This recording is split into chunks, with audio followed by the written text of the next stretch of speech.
తెలంగాణలో job calendar విడుదల చేయాలని డిమాండ్ చేస్తూ సికింద్రాబాద్ గాంధీ ఆసుపత్రిలో కొన్ని రోజులుగా నిరుద్యోగ జేఏసీ నాయకుడు మోతీలాల్ నాయక్ నిరాహారదీక్ష చేస్తున్నారు.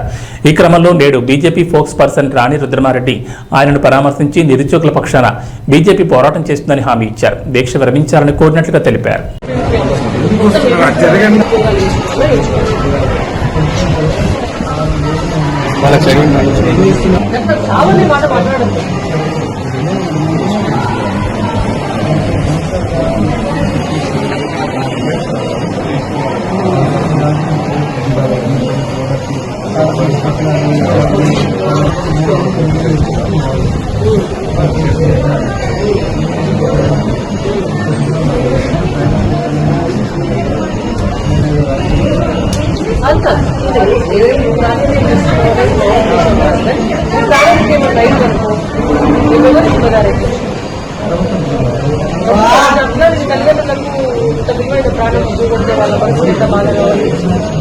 మేమందరం ఉండి అందరం కలిసి మాట్లాడదాం.